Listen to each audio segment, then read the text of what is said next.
What's up, YouTube? Welcome to another episode of the Undergrad Forum. Now in this video, we're going to talk about how to get letters of recommendation for your residency application. Hopefully you watched the previous video, which was titled Sub-Internships and Away Rotations. In that video, we talk about the importance of your sub-Is and aways and how that ties in with getting your letters.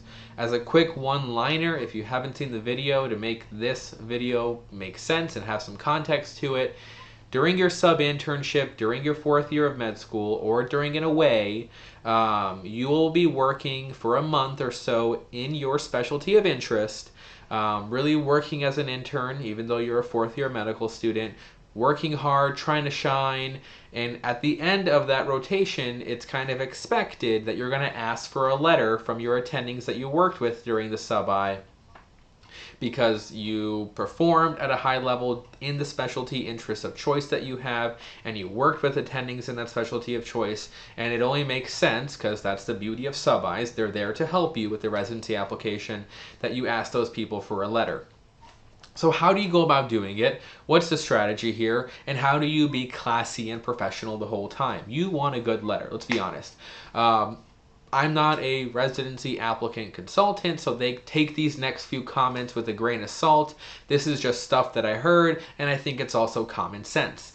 That when a residency program director or a committee looks at applications, they very much care about, obviously, your step scores and your accomplishments and everything else, but they insanely also care about your letters of recommendation, because as you know, going from college to medical school was kind of generic. You were just one of the many pre-med people applying. But going from medical school to a specialty-specific residency in a certain region of the country in particular, it becomes a smaller world. People recognize each other. People know each other's names. So if a famous or a well-known person wrote you a letter saying how great you are, that's going to go really far because people are going to know who wrote that letter. They're going to have trust in what they're saying, and they're going to look at you better. So letters of recommendation are very important at this point, given that residency is a smaller circle now of people and specialists. So smaller communities, word of mouth is important. Your reputation in a community is important, so you want to look well. So you've done all the work up until this point regarding your school and your board scores and your experiences, so now you want to get some solid letters to really have a strong application going into the residency cycle. So what are you going to do? Well, in that video for sub-Is and aways, we talked about how to be a successful sub-intern and really shine. So watch that video on how to do that. But say now it's near the end, what are you going to do to get that letter? Well, hopefully you followed the advice of that video, and throughout the rotation, at the end of the week, you asked your attending, hey, do you have time at the end of the day or sometime today to give me feedback on how I'm doing? And I think that's something that you should ask both your more senior residents and your attending on service when you're on sub-I, and even if you're a third year student, if you're watching this, because it can only help you to get feedback, because you want to ask the people who are above you, how am I doing? Where am I, what are my strengths? What are you perceiving as my weaknesses? And what can I do to accomplish, being a fourth year med student or a sub-intern, how can I be better and grow? And that kind of, honest feedback, hopefully they'll give you, will benefit you. And you also just asking that will give you two benefits. One, they're going to know you're serious and that you actually care, so it makes you look better. But two, you also learn evidence-based things to do better on the rotation, to do better on your sub-Is. So when you sit down and you talk to the attending and they're like, you know what, I think you're doing a really good job of presenting, but I want you to work more on your plans and take more ownership. Or they tell you, I want you to make your physical exams a little shorter because I don't need to hear all the negatives, just tell me the pertinent positives, or whatever feedback they give you. Write it down, memorize it, whatever, so you can adjust. And then the people you're working with are going to be like, wow, this guy is learning. I'm telling him what to do. He can adjust. He's, proficient. That's what you want in a good resident. Someone who's a quick learner, someone who can adapt. And by you portraying those skills early on, by asking for feedback, it only works for your benefit. So do that. So asking for feedback not only gives you that, but it also builds some degree of relationship with the attendings and residents, because it just gives you more face time and more one-on-one time. So hopefully you're doing that. And then at the end of the rotation, go ahead and ask for another, be like, can I get my last feedback session? Hopefully this is like your third or fourth feedback session by now, or second or third, whatever. And then they will and be like, I also want to, like, the wording here is completely up to you, but just here's some sample wording. What you want to tell them is, hey, I really had a great time on the rotation. I felt like you really got to see my strengths. I'm going into the same field that you're in. I really want to be like you, or whatever. Word it in a more fancy, professional way. I'm just being kind of casual here just to kind of get the ideas across, and be like, are you willing to write me so this is the wording I do want you to use, or rephrase it, but make sure you get this concept across, which is, are you willing to write me a strong letter of recommendation for my residency? And the reason why I use the word strong is because some attendings could be a little disconnected, or maybe not get the importance of having a really strong letter. They could be kind of disconnected from the residency process, and they're more just pure clinical. So I think it's really important that you say, can you please write me a really strong letter?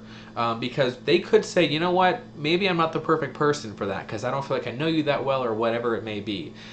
Because you would most rather have a strong letter from someone who really fights for you, who's maybe less well known, than someone who's super well known, who gave you a copy and paste letter, which anyone who reads is going to be able to recognize it.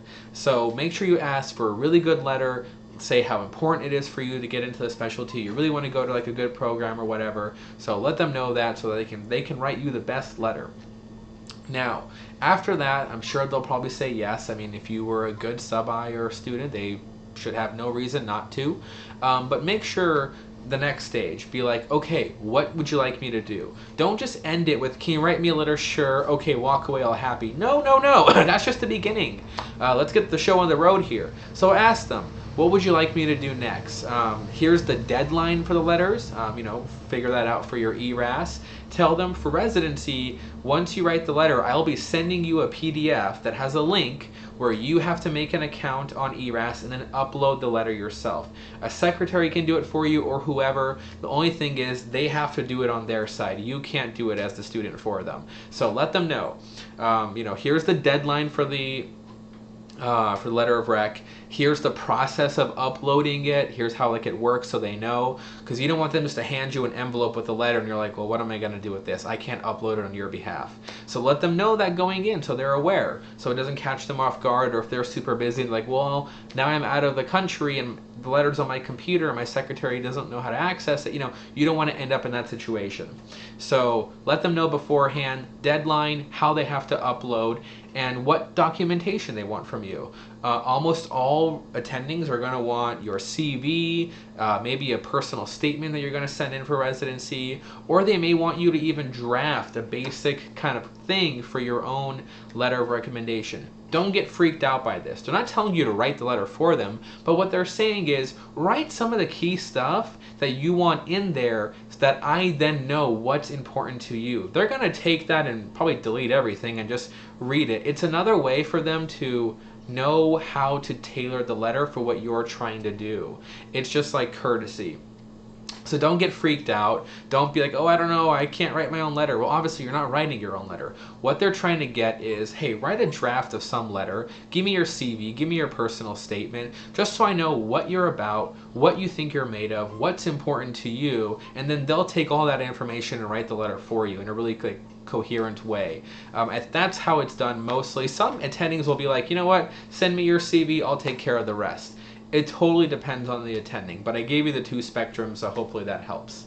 So that's how you ask for the letter. The most important part is, after it's kind of like a longitudinal thing we're doing here. It's not just the wording that's important, it's being a good sub-I, which we discussed in that video, asking for feedback throughout and building a relationship, and then asking for the letter and making sure that it's a strong letter, and then following that up once you got approval with, well, here are the deadlines, here's how you upload, what would you like me to provide for you? And then once they tell you, you quickly get your CV together. Hopefully it's already together.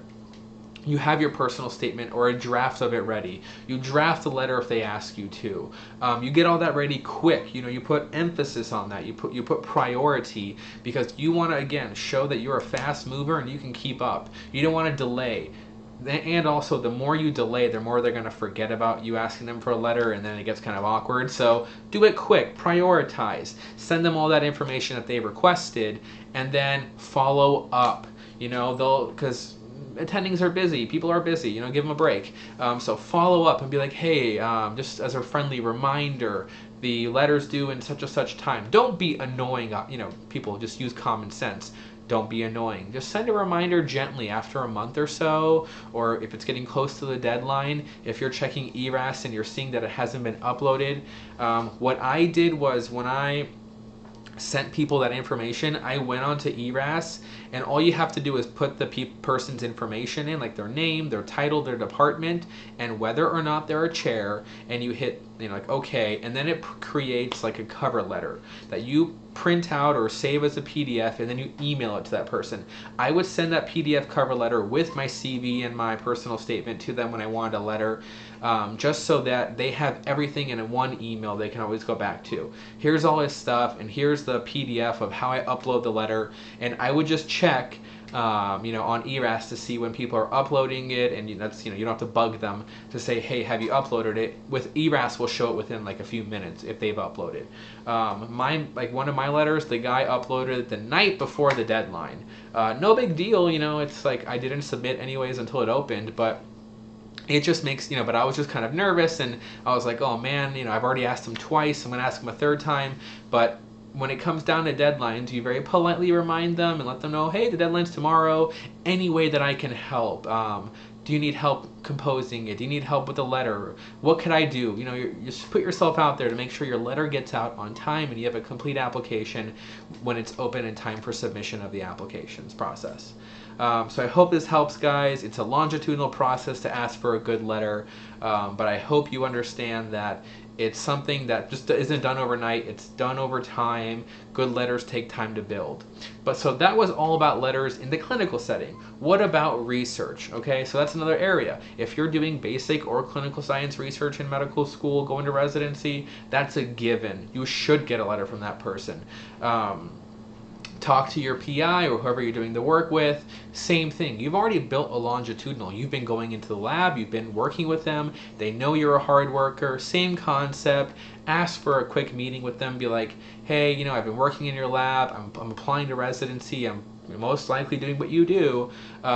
Would you be willing to write me a strong letter? And then same thing. Ask them, tell them the details, tell them deadlines, tell them about the upload, see what kind of documents they need, follow up, same concept. So clinical, we talked about that with sub-Is. Also with research, same concept. It's just a little bit easier because you've already built that longitudinal relationship. Let's see, other letters you can get are from the chair or program director of your institution. If you have any exposure with them, do the same thing. Contact them, ask for an appointment, and go ahead and politely ask for a strong letter. Whether or not you should is completely up to you.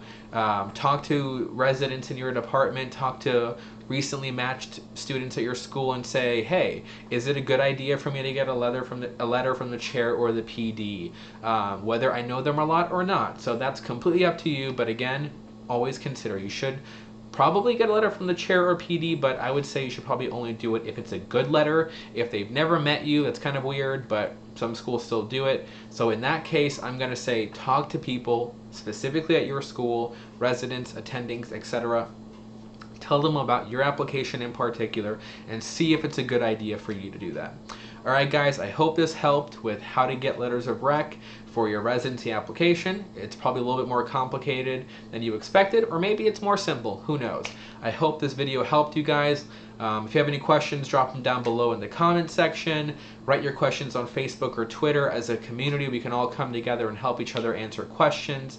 Hope you guys enjoyed the video, and as always, enjoy your studies.